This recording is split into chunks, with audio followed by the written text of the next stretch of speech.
Pronto, estamos aqui agora ao vivo para fazer uma live muito especial, com bastante novidades vindas direto do IRA, que é um congresso que acontece para hematologistas. E o nosso convidado é o Dr. Anderson. Deu certo e ele vai entrar aqui com a gente. Viu? Agora foi. Agora foi. Deu tudo certo. Nada que a gente não Ah, resolva, né? agora deu certo. Deixa eu abrir Boa aqui. noite, doutor Boa Anderson. noite. Muito obrigada por aceitar nosso convite. Eu que agradeço. Eu estava falando agora mesmo que a gente fez uma live em dezembro de 22, Uhum. janeiro de 2024 e estamos já em julho de 25. É muito tempo ficar sem falar com você, doutor Anderson. Tá vendo? Imagina. Tem que fazer agora marcada cada 6 meses para trazer atualização. É, aí assim judia muito da gente, né? A gente precisa das informações, do seu apoio aos pacientes, mas em nome da Associação Jolis Fraga, eu te agradeço muito ter aceitado o nosso convite e abrir sua agenda tão apertada. Você estava aí num evento, né, até ontem de hematologia. Então, doutor Anderson, por favor, primeiro se apresenta rapidinho para quem não te conhece ainda. Então, pessoal, eu sou o Anderson, eu sou hematologista. Eu trabalho aqui em Belo Horizonte. Estou com a equipe aí, a Associação do Joelhis, eu acho que quase que desde o início. Então, a gente tem ajudado muito os pacientes de uma forma geral, tanto presencialmente, quanto nas lives, quanto por mensagem. E a ideia é sempre trazer atualização e informação, tirar dúvidas de que a gente possa ajudar. E cheio de novidades, né? Porque Sempre. você não perde nenhum congresso, nenhum evento da área da hematologia, sempre chega com coisas novas. Primeiro explica para a gente o que que é o IRA, EHA. Isso. O IRA, então, a gente tem talvez aí dois grandes congressos, né, na hematologia mundialmente. A gente tem o ASH, que é o americano, tá? Então acontece geralmente no fim do ano, em dezembro. Esse ano vai ser em Orlando. E a gente tem o IRA, que é o Congresso Europeu de Hematologia, tá? Que esse ano foi em Milão, na Itália, que geralmente é em junho. Então, são os dois principais congressos que a gente tem que traz bastante novidade. Então, de 6 em 6 meses tem novidade. Então, acaba que tudo que vai vir ou aparece no IRA ou aparece no ESH pra gente. E aí foi Doutora, isso. Esse IRA foi muito bom mesmo. que bom. Eu imagino o seguinte, os médicos dos anos 80, 90, 2000, que tratavam os pacientes de mieloma múltiplo, não imaginava que ia ter tanta evolução, tanto tratamento, tanta novidade para o paciente de mieloma, não é verdade? Exatamente. Assim, a gente estava até conversando antes, né, que hoje, se eu pegar nos últimos anos, nos últimos 3, 4 anos, eu fiz vários tratamentos diferentes para o mesmo perfil de paciente, né? Então a gente faz um tratamento, aí chegou mais coisa, a gente mudou o tratamento, e esse ano a gente teve mais mudança ainda, mais atualização, então a gente acaba evoluindo no tratamento dos pacientes. E a ideia é essa, né? Sempre tá melhorando. É isso mesmo. E nós ficamos aqui na esperança, né, como pacientes, de tanta pesquisa que vocês fazem, né, a ciência, Uhum. laboratórios, a medicina, porque quando a gente tem um diagnóstico, a primeira coisa que vem, né, para todo mundo é um câncer hematológico que não tem cura, mas tem tratamento. E hoje, com tanta coisa que está acontecendo, vocês nos enchem de esperanças. Eu costumo dizer, eu uso a linha do Revlimid, 10 miligramas Uhum. há 5 anos e meio, enquanto eu puder, enquanto meu corpo aguentar, né? Dr. Fábio Pires, que ele conhece tão bem, você também é ele, falo, vamos embora, vamos continuar tomando. Por quê? Eu acho que eu preciso ganhar tempo, né? Uhum. Vocês vão descobrindo coisas, protocolos novos, enfim, que a gente acaba pegando aí esse vácuo e vai indo junto e ganhando tempo. Mas vamos lá, doutor, vamos falar então especificamente sobre o que que mais lhe chamou a atenção dentro do congresso que está tudo aí tão fresquinho. Então, assim, para colocar em termos mais fáceis de entender, Então, o congresso, a gente teve muita novidade para mieloma, tá? Então, assim, a gente tem tanta a parte de CAR-T, de bispecífico, triespecífico, a gente teve algumas novidades. É bom só a gente ressaltar que as novidades não necessariamente quer dizer que a gente vai conseguir fazer as medicações, então tem muito estudo inicial ainda, Uhum. mas que traz um potencial de uso futuro muito grande, sabe? Eu acho que em termos de medicação, assim, o que a gente teve de grande novidade foi um triespecífico, que talvez vai vir aí nos próximos anos, precisa de estudos maiores, obviamente, que a gente está muito acostumado a falar de bispecífico, né, no tratamento de mieloma, e aí talvez no futuro vai chegar um triespecífico. Então você vê que sempre vai vir uma coisinha a mais para a gente, né? Então esse foi, acho, um dos principais trabalhos que a gente teve aí para o futuro, né? Não para hoje, mas para o futuro talvez vai ser um ganho para a gente. Quando isso fala em resultados interessantes, duplação, toxicidade aceitável, atenuado, isso é muito A gente, positivo para nós. a gente teve de tudo, assim, a gente teve esse triespecífico, por exemplo, a ideia dele foi a gente conseguir criar uma molécula capaz de obter uma resposta melhor, com menos resistência aos tratamentos anteriores que a gente fazia. E a gente teve muito trabalho que, na verdade, foi por outro caminho, assim, foi trabalho para a nossa prática, assim, em vez de não falar de molécula, mas será que a gente tem que transplantar todos os pacientes? Então a gente também teve trabalho para falar, tentar responder essa pergunta, que é uma coisa que a gente bate muito na tecla no consultório, que é o transplante de medula. E é isso, será que com os novos tratamentos a gente tem que transplantar todo mundo igual a gente faz habitualmente? Então, a gente teve essas linhas, né? Então, coisas para a nossa prática do dia a dia, coisas para o futuro. E teve novidade para os dois lados. Uhum. Olha, já tem alguns comentários aqui de pacientes, para a gente não perder a oportunidade, eu já vou lendo os comentários, você também Uhum. pode ir lendo, mas aqui, eu sei quem é esse paciente, é um brasileiro que mora nos Estados Unidos, mas o Instagram dele leva, acho que, o nome da empresa dele, né? Foi diagnosticado com mieloma múltiplo em fevereiro de 24, já fez o transplante, hoje está em remissão completa, passa o tratamento nos Estados Unidos e espera um dia fazer o carticel. O que que O você tem para me CAR-T, falar aí do carticel dos Estados Unidos? o CAR-T, ele é uma terapia revolucionária mesmo, não só para mieloma, quanto para leucemia, quanto para linfoma. A gente teve muita aula de CAR-T no congresso e um grande problema do CAR-T no mundo, não só no Brasil, como na Europa também, é a questão do acesso, sabe? É uma terapia que é boa, não deixa de ser, mas extremamente cara, com baixa cobertura, sabe? Então, acaba que na prática, embora exista, a gente tem muito estudo, a gente até às vezes usa para o paciente que realmente é elegível para o CAR-T, a gente tem essa dificuldade. Tem usado tanto no Brasil quanto na Europa muito mais específico, por exemplo, que é uma outra forma da gente atuar em cima da doença que não o CAR-T, por questão de acesso mesmo, né?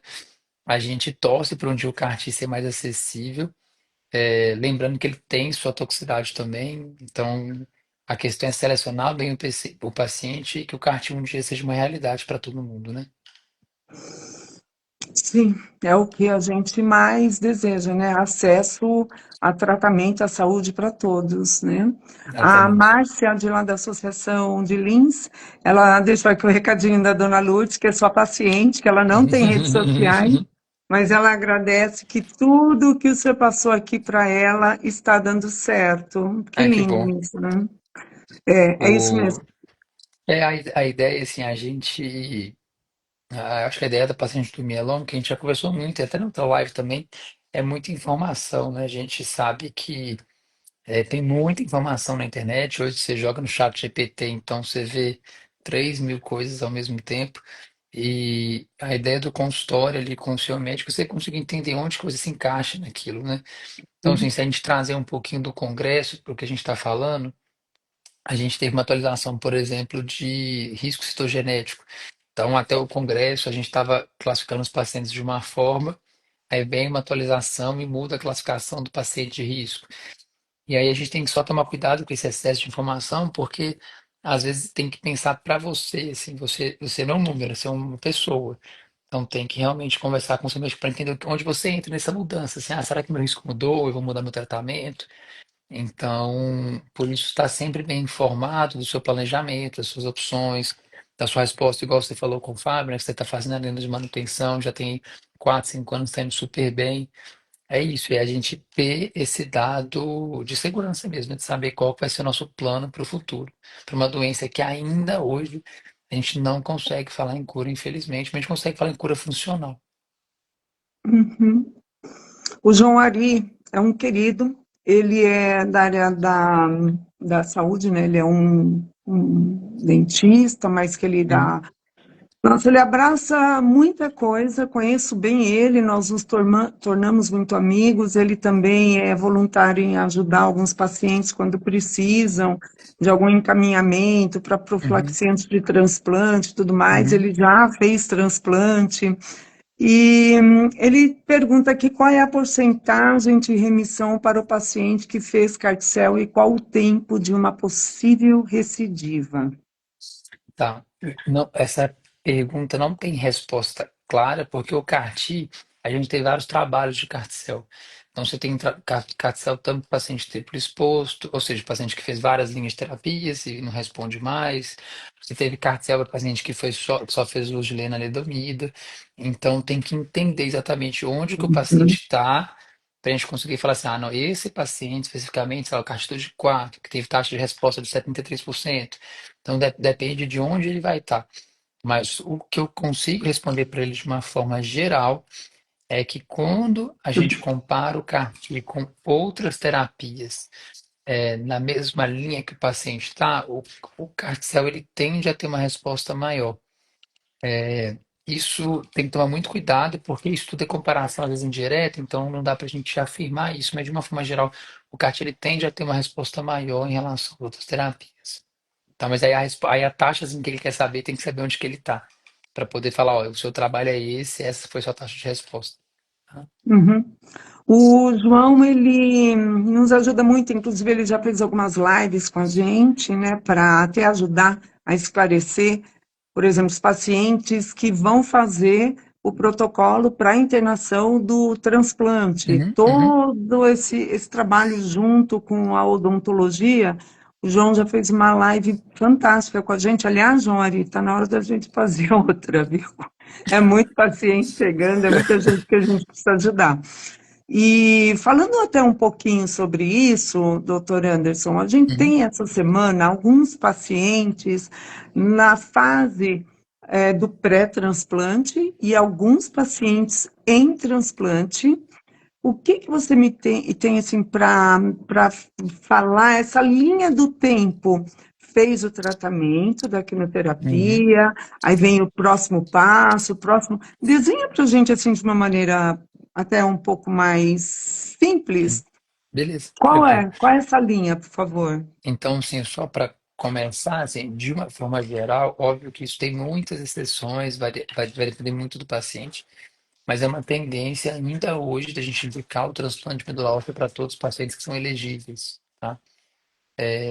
E aí, qual que é a ideia disso? O transplante ele tem uma capacidade de aprofundar a sua resposta e te garantir mais tempo livre de doença, tá? Então, de uma forma geral, então, só para ressaltar que tem muita exceção, a gente costuma fazer em torno de 4 a 6 ciclos de tratamento.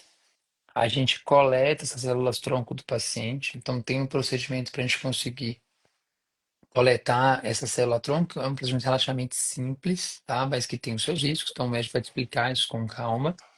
Depois que a gente coleta essas células, geralmente a gente tem dois caminhos. Ou o paciente ele já pode pegar essas células e já internar para fazer o transplante direto, que a gente chama de infusão a fresco. Ou seja, eu coletei a célula, o paciente já no dia seguinte já faz o condicionamento do transplante, já recebe a célula tronco logo no dia depois. Ou a gente pode congelar essa célula e o paciente se programar para internar. Tá? Essa célula pode ficar congelada anos ali. Então, de uma forma geral, para quem vai realmente fazer o transplante, a gente pode fazer isso a fresco ou a gente congela. Existe uma outra opção que é para o paciente que não vai transplantar em primeira linha. Ou seja, a gente pode pegar essa célula, congelar, guardar ela, o paciente segue o tratamento sem transplante e futuramente, quando a doença recair, a gente pode ir lá e fazer o transplante nesse segundo momento, tá? Então tem esses diferentes caminhos para seguir. E durante esse período ele fica com algum protocolo, algum medicamento, alguma linha? Aí para não depende. deixar o mieloma voltar?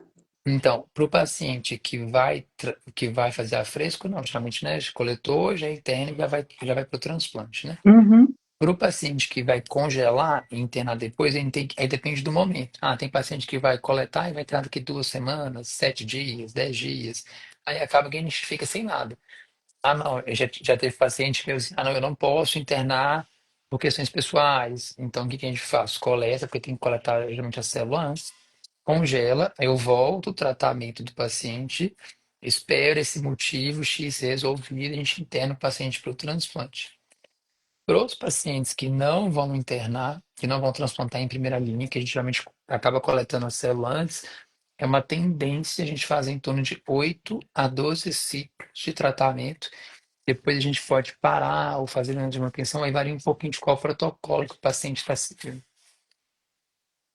Tá. Então, Porque já aconteceu também da gente ter alguns pacientes uhum, do nosso grupo que o médico tomou essa decisão junto com o paciente, né, uhum, de parar, não fazer nada e esperar, porque ele teve uma resposta muito favorável durante o período do tratamento dele, e meio que vida que segue e acompanhar a cada 30, 45 dias, um exame de sangue, 60 dias.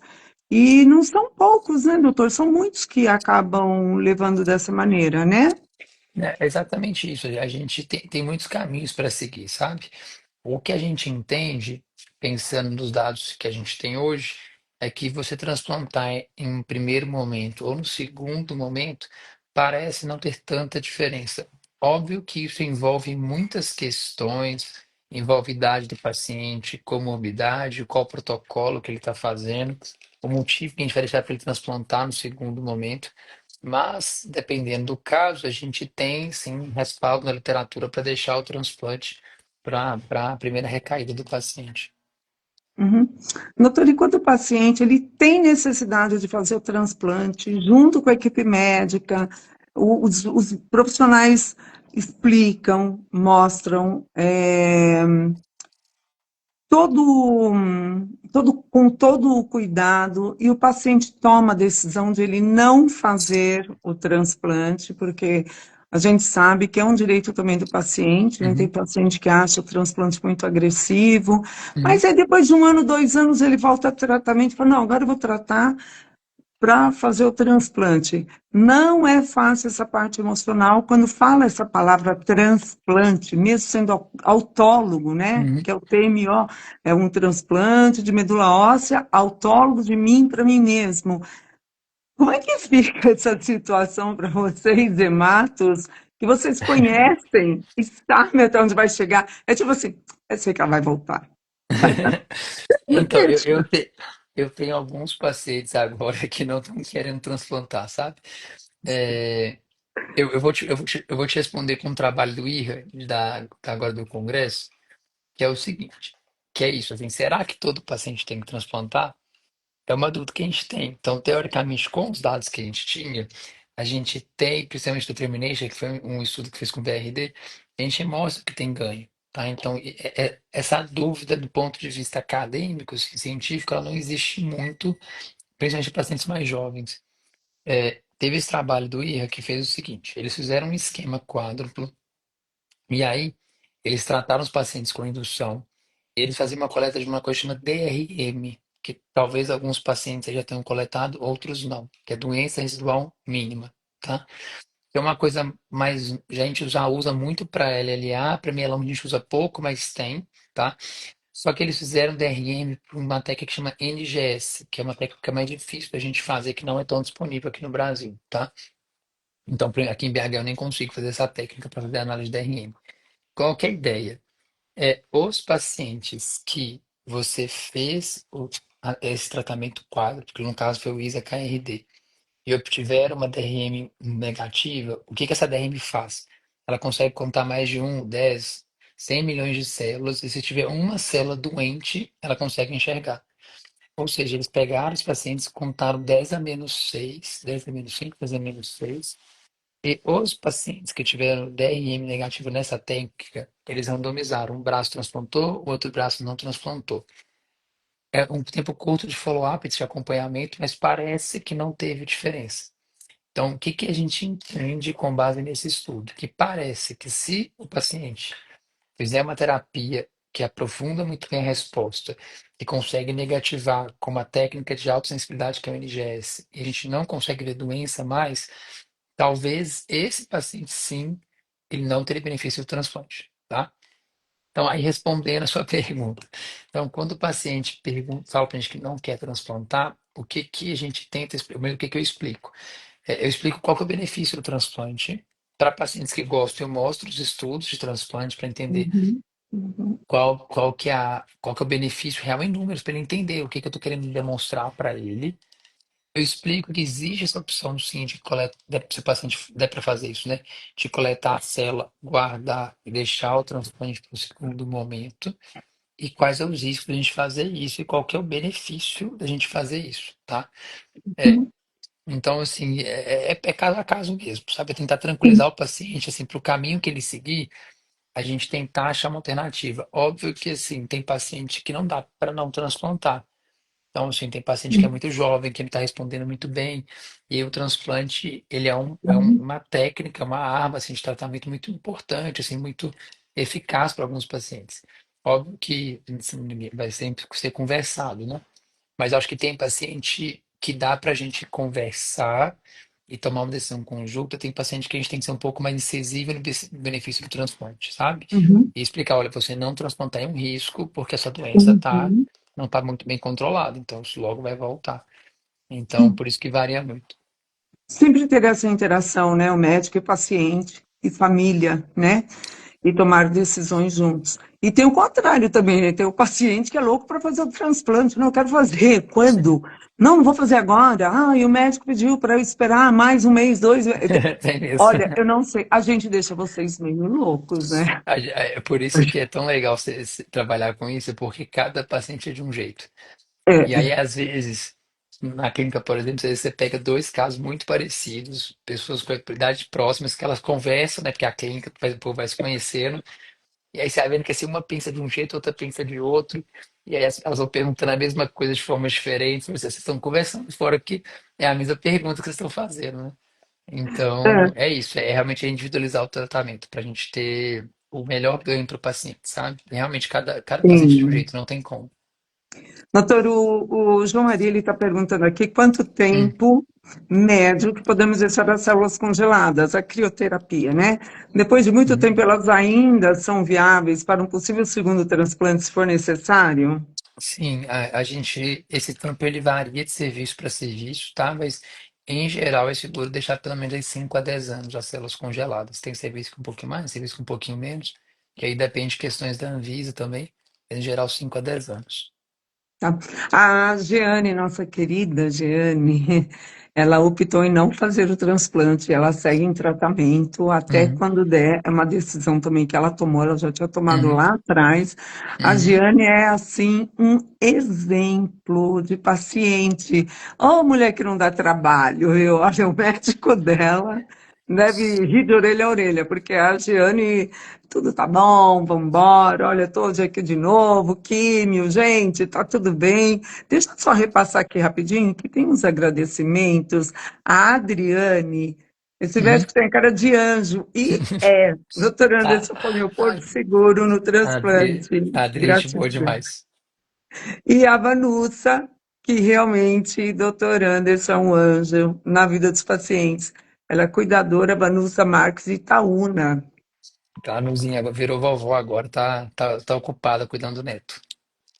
Coisa boa, né? Não falei, eu estava falando, né, quando eu estava abrindo a live, quando eu fiz o transplante de medula, meus filhos não eram nem casados, hoje ambos são casados e eu tenho três netinhos. Eu nem Tá vendo? imaginava, gente. Então, olha, tem muita vida depois do transplante, depois de um tratamento de um câncer, e a vida segue, né? Exatamente. Ah, doutor, como chamar essa técnica DRM? É Hum, doença residual mínima. Na verdade, é um nome genérico que a gente usa para técnicas diferentes. Porque, assim, de uma forma geral, tá? Quando você está tratando, você vai ver que a gente usa ou eletroforese de proteína, ou a cadeia leve livre, para a gente poder avaliar, para fazer a avaliação de resposta, se o paciente está indo bem, se não está.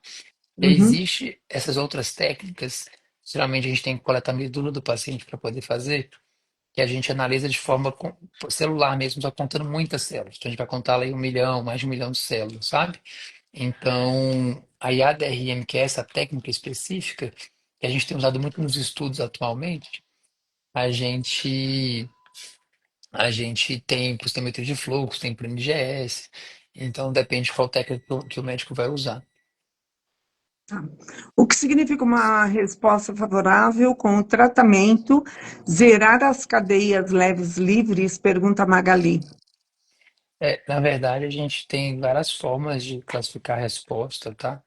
Então, a gente zerar a cadeia leve, se você for um mieloma de cadeia leve, ou a gente zerar a proteína monoclonal, se for um paciente que tem cadeia pesada ou imunofixação chocar negativa, isso é uma das metas do tratamento, tá?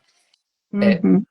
é interessante dizer que não necessariamente o paciente que segue com proteína presente ou com a cadeia leve livre um pouquinho alterada pós-transplante, isso não obrigatoriamente quer dizer que o paciente está com doenças. O paciente vai ficar com um pouquinho de proteína, você vai acompanhando, doença segue estável, segue quietinha, vida segue, tá? Mas é um dos marcos a gente fazer avaliação de resposta. Tem uma pergunta, doutor. Eu até estava comentando anteriormente. Cada vez mais a gente tem conhecido pacientes com mieloma mais jovens, 30 e poucos anos, 40 e poucos anos, e a Uhum, história, né, que a gente conhece é uhum. que sempre descobria mais tarde, depois de 50, 60, 70 anos. Existe um estudo, por quê, alguma estatística disso? Que eu saiba não, viu? Assim, a gente tem essa predileção, você pegar dados epidemiológicos de pacientes um pouco mais velhos, mas realmente a gente tem tido na prática muito paciente jovem, sabe? Mas eu não sei te falar se tem algum Sim, estudo que consegue mostrar isso, ou se na tá. verdade a gente está melhorando em termos de acesso mesmo. Então a gente está cada vez mais conscientizado sobre mieloma, então a gente acaba investigando mais rápido, diagnosticando mais cedo. Eu não sei, não tem um pouco desse viés de acesso à saúde, sabe? Eu acho que até outras especialidades já estão ouvindo mais, né, vendo mais protocolos sendo feitos na sua própria especialidade. Por exemplo, uma ginecologista, a doutora Ednei, ela descobriu mieloma múltiplo numa paciente. Ela encaminhou para o Joelísio, né, para a associação. Às vezes um reumatologista, o próprio ortopedista, ou Uhum, qualquer outra especialidade. Eu acho que aí acaba favorecendo, né, doutor, para uhum, que descubra às vezes até mais cedo.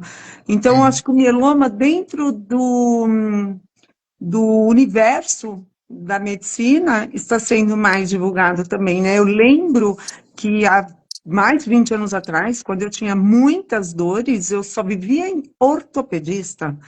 Eu não ia em outra especialidade, e era uma luta no ortopedista, que é um protocolo totalmente diferente, né? Mas nunca ninguém pesquisou mieloma múltiplo em mim. Até quando eu tive uma hematúria muito, muito, muito forte. Eu fiquei uma semana internada, me reviraram inteira. Único exame que não fizeram, um mielograma. Eu tinha uma junta médica de urologistas, pesquisaram tudo no meu rim, mas não tinha o mielograma. E aí eu fui embora, voltei 15 dias depois para o hospital de novo, fiquei mais uma semana com uma hematúria de novo. Isso foi, sei lá, acho que 2010, 2012. Entendeu? Então, também pode ser que não ia aparecer, que não tinha nem mieloma, não sei. não dá para saber. Mas eu percebo assim que hoje as especialidades, pelo que a gente ouve dos pacientes, como que eles chegaram com o Uhum. diagnóstico, ele fala qual foi a especialidade médica, é a especialidade que encaminhou para vocês, para o hematologista. Então, isso é muito bom. Talvez também seja isso, né? Porque acaba que o Descobrir. paciente, é difícil ele chegar na gente para pesquisar mieloma. Geralmente é isso, ele vai, geralmente é ortopedista, é o principal nosso, assim, passa no ortopedista, que aí faz um exame, pensa, lembra que tem mieloma, pede um exame, ou fica na dúvida e manda pra gente. Então a gente realmente precisa desse encaminhador ele está atento ao mieloma, para a gente não ter atraso no diagnóstico mesmo. Uhum.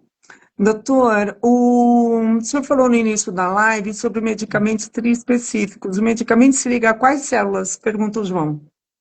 Na verdade, João, a gente tem um bispecífico que ele liga nas células de defesa e no alvo que está na célula do mieloma, tá? O BCMA, o GPCR5D. Então, esse triespecífico, na verdade, ele vai ligar nas células de defesa e nos dois alvos ao mesmo tempo. Então, ele vai ser um pouco mais específico para o mieloma. Então, na verdade, não é nenhum alvo novo. Então, a gente tem um específico para BCMA, para GP, então agora vai ter um tri que vai ligar nos dois ao mesmo tempo. Uau, Uma pergunta bem específica, tá? Mas essa é a bem resposta. específica. Não, e o João, ele estuda muito sobre mieloma e ele já passou por alguns protocolos, por isso que eu acho que ele é bem específico no que ele precisa Mas saber. Acho é não. estudo fase um, viu, João? Acho que é fase um, fase 2. Então, assim, isso não tá longe de chegar aqui ainda. Mas esse foi um dos estudos mais importantes do IRA. Que bom.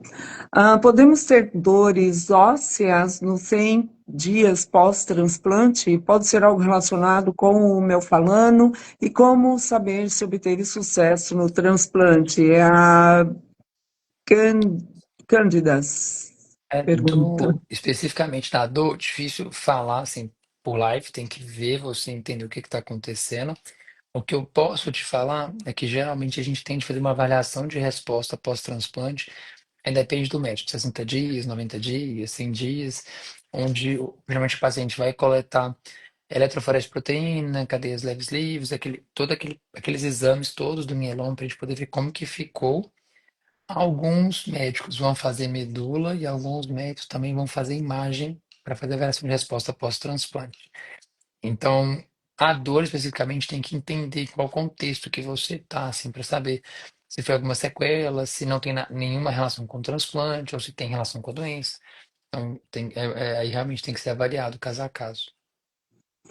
Olha, só para fazer um comentário sobre mim. Eu fiz ressonância magnética agora, esse mês passado, cervical, torácica e lombar. É tanta coisa que eu tenho. E antes eu punha tudo na conta do mieloma, não é não.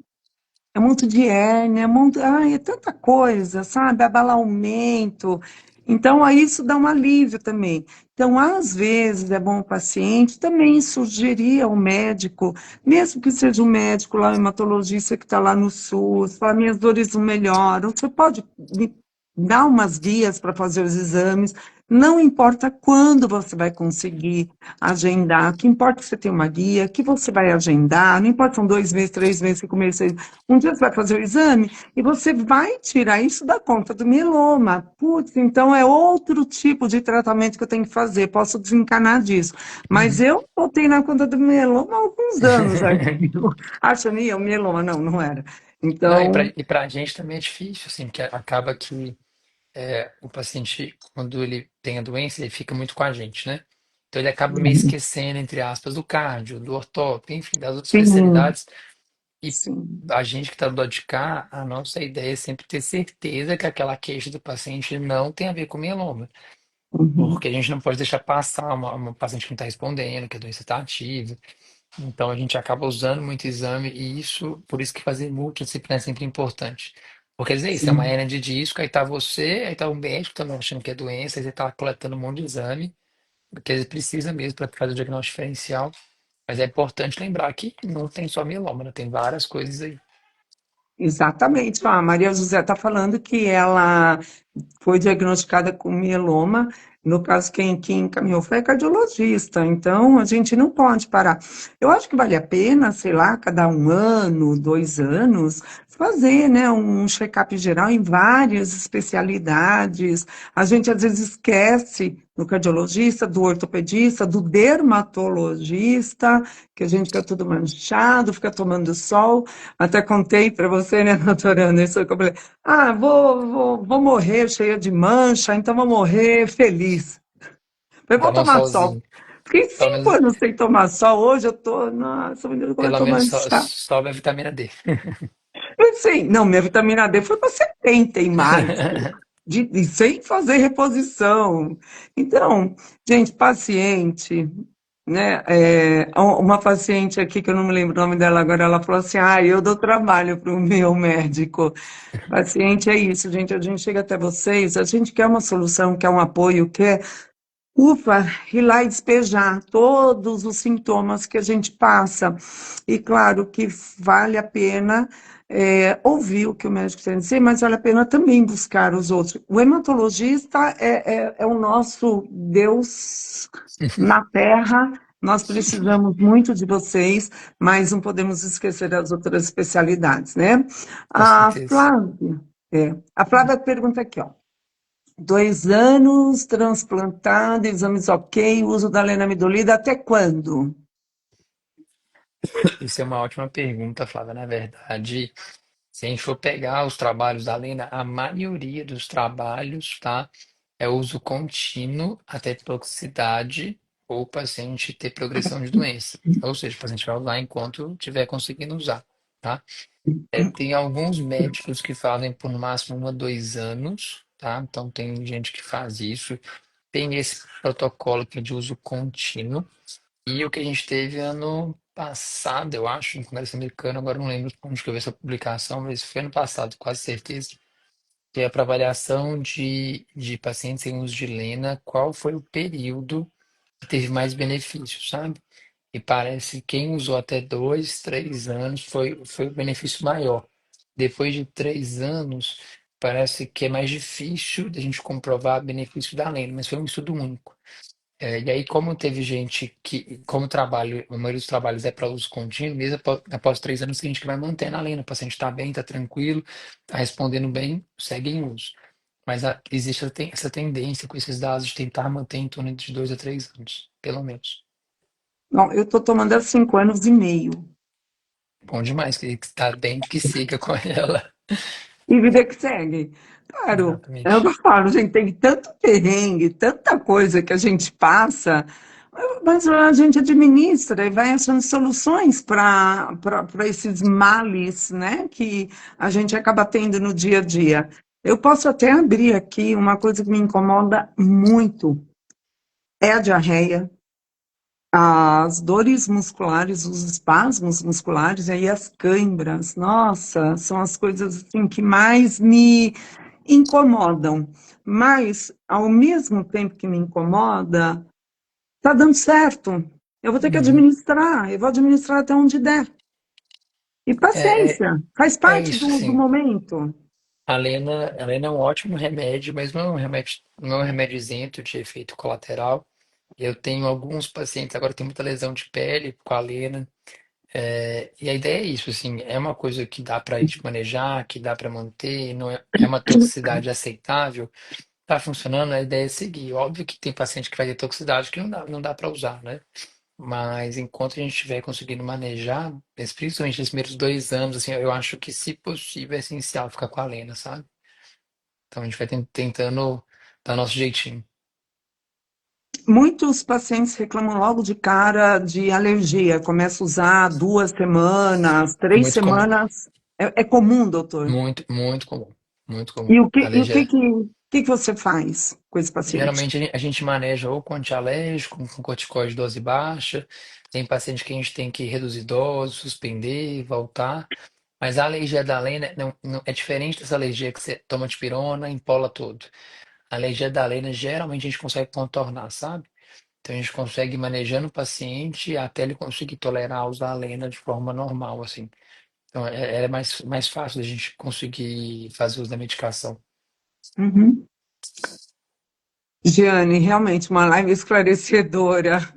A gente que agradece. Nossa, hoje o Instagram bugou de novo, não está entregando, tá um monte de paciente aqui. Até no meu privado eu estou vendo que eles estão falando, estão tentando entrar, mas vai ficar gravada nos Pois eu vou fazer um nossos pessoal. canais Se eles tiverem da alguma dúvida, depois associação. é só mandar que eu respondo. Sim, e vai ficar também gravada, né, nos canais da Associação Jolis Praga. Deixa eu aproveitar e, enquanto o pessoal pode ir escrevendo aí mais alguma dúvida, eu quero passar uma informação muito importante. Você é nosso parceiro, né, doutor? Muito parceiro do Jolis Praga. Vocês são carne e unha São muito ligados. Gelis é parceirão mesmo. Hã? Muito parceiro, Gelis. Sim, graças a Deus, né? Vocês se encontraram por conta do mieloma, mas enfim, foi uma união perfeita. A Associação Joelísio Fraga Mieloma Múltiplo tem a alegria de anunciar uma importante parceria com a Liga Acadêmica de Hematologia e Imunologia da Universidade Salesiano de Araçatuba, sobre a coordenação do estimado doutor Volney Barreto. Um querido doutor Volney está sempre muito próximo a ajudar a associação, assim como o doutor Anderson também. E essa união fortalece o nosso compromisso com a educação em saúde, a formação de novos profissionais e o acolhimento de pacientes com mieloma múltiplo. Juntos vamos somar forças em ações de conscientização, orientação, impacto social, levando informação de qualidade para a comunidade, construindo pontes entre a universidade e a sociedade. Gratidão à Liga e ao Dr.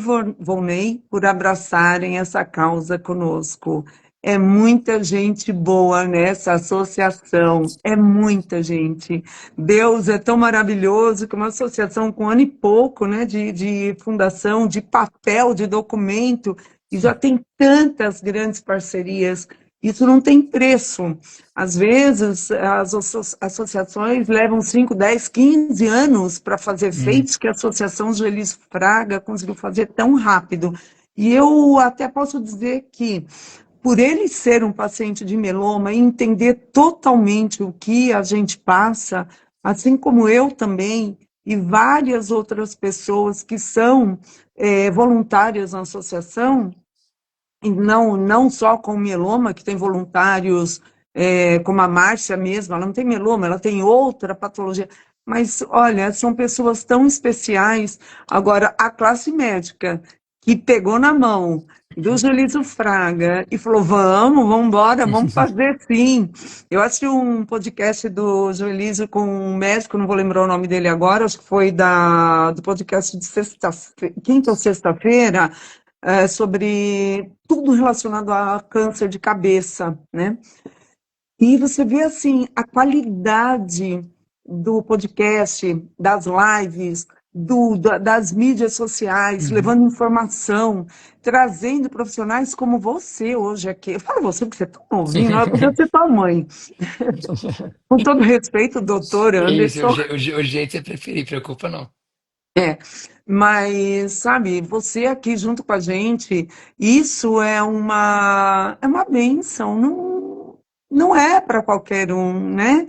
Conseguir crescer tanto e trazer tanta informação, e vocês nos ajudam demais. Essa live aqui foi muito esperada, como tá bugado, tem pouca presença ao vivo, mas isso aqui vai explodir. A nossa live da semana passada já estava com mais de 90 mil visualizações, está lá no canal do YouTube.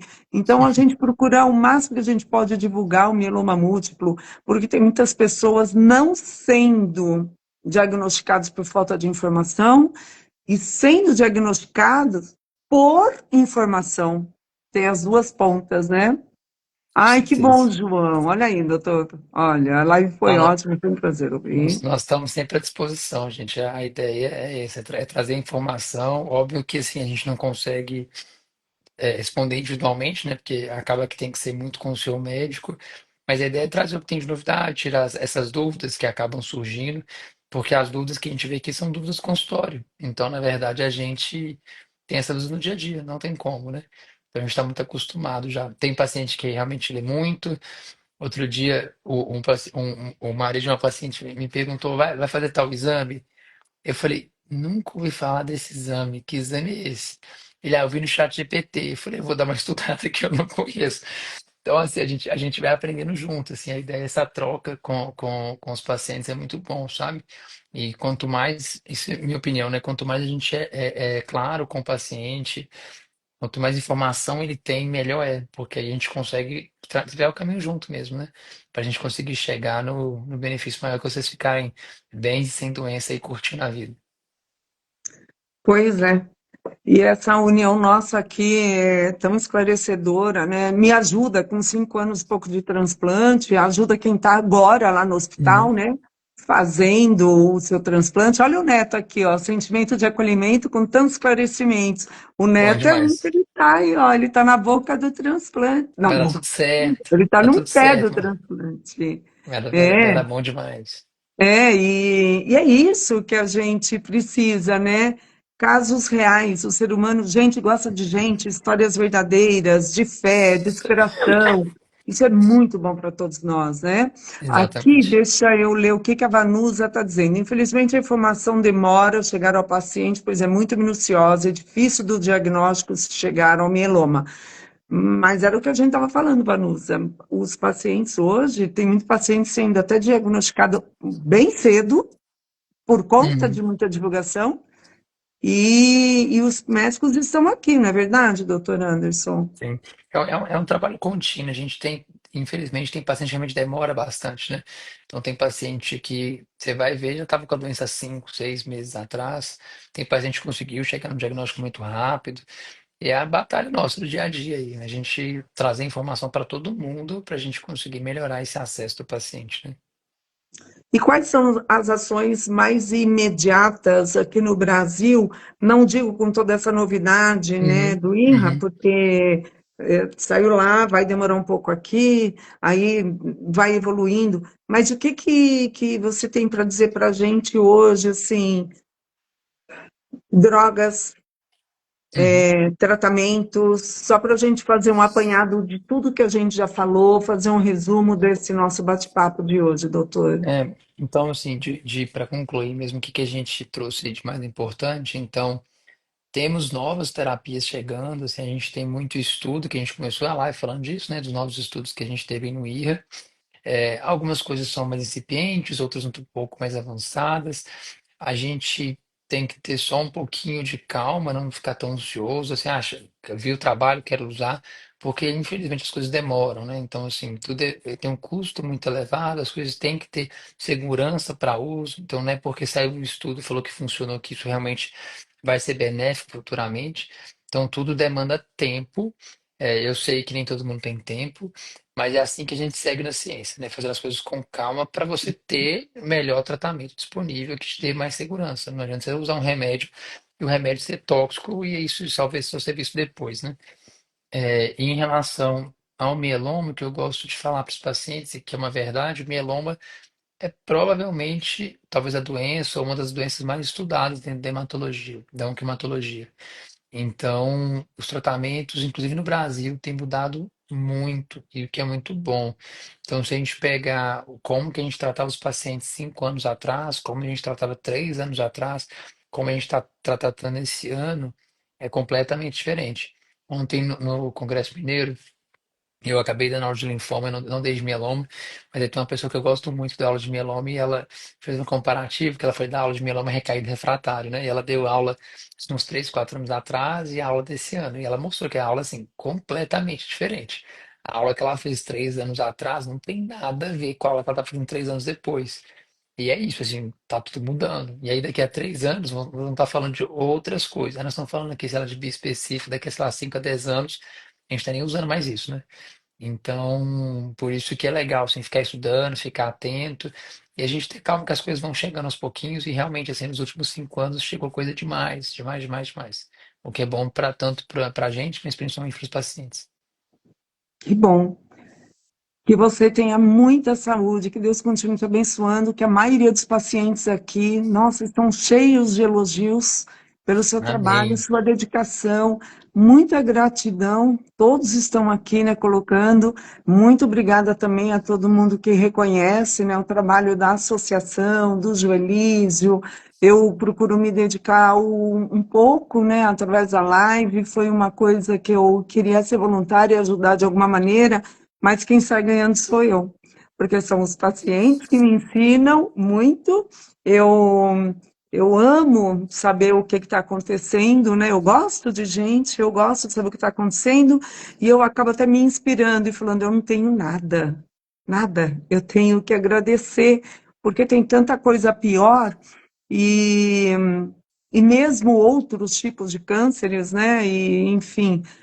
Eu acho que a gente tem que continuar nessa luta, nessa divulgação, nesse trabalho que todos nós estamos fazendo, como pacientes, como médicos. A Associação Jolis Fraga tem um grupo hoje muito grande de pacientes, são mais de 400 pacientes, em grupos, fora o que a gente acaba dando, às vezes, atenção no privado. Alguns pacientes ainda não querem fazer parte de grupo, alguns eles não querem ouvir falar sobre a doença tão intensamente, a gente respeita e faz parte de quem já passou por algo poder falar sobre aquele algo, né?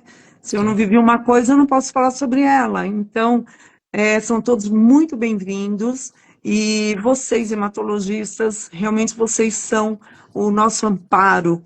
É, óbvio que todo mundo tem, né, doutor? Aquela pulguinha aqui atrás da orelha, que a gente gostaria de ouvir falar, chegou a cura. Mas tem o tratamento, porque tem tantas doenças crônicas, né, que as pessoas passam e vivem com ela. É um problema cardíaco, é um problema de diabetes, nossa, lúpus, tanta doença que existe, esclerose múltipla, né, que os pacientes eles se adequam à qualidade de vida, tratamento e ter fé. E a gente faz esse papel aqui. Eu sou muito grata por isso tudo que você passou para a gente. E não é fácil, eu sei, você está com um bebê pequeno, Ali tá chorando lá dentro, minha esposa tá com ele ali agora. então nós vamos te liberar para ir lá, fazê-lo dormir de novo. Você está aí com a sua vida totalmente tomada por conta da sua profissão, sua carreira, né? A sua luz. E muito obrigada por cada segundo que você dispensou para a gente hoje e que venham muito mais lives. Espero que a gente não demore um ano de novo, hein? Então, com certeza, eu que agradeço, meu Mari, foi ótimo, assim, eu adoro falar de meloma, assim, é um assunto que eu gosto demais, ainda mais em associações, a gente sabe que é super importante. Final do ano nós estamos aí, tem Ash em dezembro, quem sabe em janeiro a gente faz outra live aí pra gente tem mais novidade para trazer para todo mundo. Eu vou ficar no teu pé lá, assim, que dia que você chega de viagem?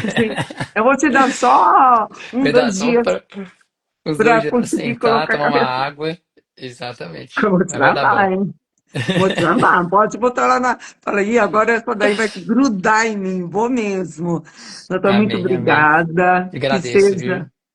Que seja uma semana muito especial para todos nós, pacientes, para quem tá passando pelo transplante, se preparando para o transplante, para quem está em tratamento, para quem já passou, para todos nós, e que vocês, médicos, hematologistas, tenham uma semana muito especial, que ajudem muitos pacientes, que continuem com essa luz, com essa coisa tão maravilhosa que é esse amor pelo ser humano e pela medicina. Amém, amém. Obrigadão pelo convite. Estou sempre à disposição, viu? Obrigada. Boa Gente, noite. fica com Deus. Um abraço. Tchau, tchau. Tchau.